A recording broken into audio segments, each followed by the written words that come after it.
वो रिश्तेदार जिनको ज़कात देना जायज़ नहीं वो सिर्फ दो हैं। कितने हैं? कितने? दो रिश्तेदार। दो रिश्तेदारों को ज़कात देना जायज़ नहीं है। कितने हैं जी? सिर्फ दो। वो रिश्तेदार जिनको ज़कात देना जायज़ नहीं वो सिर्फ दो हैं। पहले कौन से हैं? औलाद अपने वालिदैन को और वालिदैन अपने बच्चों को ज़कात नहीं दे सकते। और दूसरे नंबर पर मियाँ बीवी भी आपस में एक दूसरे को ज़कात नहीं दे सकते। ये नहीं है कि मियाँ जो है वो बीवी को ज़कात दे दे, बीवी कह रहे मेरी बन रही है चल तुसी रख लो, आपस ही तबादला करके आपस ही जड़ा ना घर ही कारोबार खोले आए ना भाई।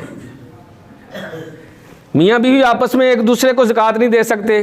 बाप अपनी औलाद को नहीं दे सकता और औलाद अपने बाप को ज़कात नहीं दे सकती। इसके अलावा बहन है आपकी, आप बहन को दे सकते हैं। भाई है आपका, आप भाई को दे सकते हैं। आपका ससुर है, आप ससुर को दे सकते हैं। सास है, सास को दे सकते हैं। साली है, साली को दे सकते हैं। एनीवन कोई भी रिश्तेदार हो, अलबत्ता वो सैयद और हाशमी नहीं होना चाहिए। आपके दोस्तों में आप उससे ज़कात दे सकते हैं, लेकिन शर्त वही है भाई कि वो साहिबे हक हो, ज़कात लेने का हकदार हो, तो तब आपकी ज़कात अदा होगी। ये चीज़ है।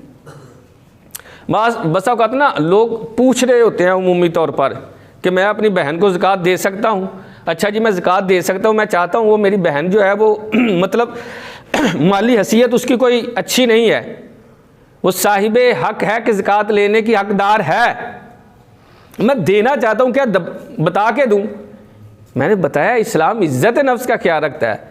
ईद के मौके पर जाकर आप 10,000 20,000 50,000 दें और कहें बहन ये मेरी तरफ से ईदी है, दिल के अंदर आपकी ज़कात की नीयत होनी चाहिए। दिल के अंदर किसकी नीयत है? ज़कात की। और आप उसको मालिक बना रहे हैं, आपकी ज़कात अदा है। बाहर देते एक ने की मिलनी थी, बहन को ज़कात दी है, अल्लाह आपको डबल सवाब अता फरमाए। रिश्तेदारों के साथ भलाई करने का कुरान ने हुक्म दिया है। भाई के साथ जो है हुस्न अखलाक करने का, नेकी करने का कुरान हुक्म दे रहा है। देखें जिनको हम जानते हैं ना, भाई है, बहन है, अपने पड़ोसी हैं, मेरे कुछ वर्कर हैं, इनको ज़कात देना अफजल है अगर वो साहिबे हक हैं। ये चीज़ भाई हर जहाँ भी मैं ज़कात का मसला बयान कर रहा हूँ तो आपके जहन में ये चीज़ बैठ जानी चाहिए, साहिबे हक की बात हो रही है, वो ज़कात लेने का जो हकदार है उसी की बात हो रही है। अदरवाइज़ हर एक की बात नहीं कर रहा। आप अपने मुलाजिम को ज़कात दे सकते हैं लेकिन तनख्वाह के तौर पर नहीं, वो तो मुआवजा है।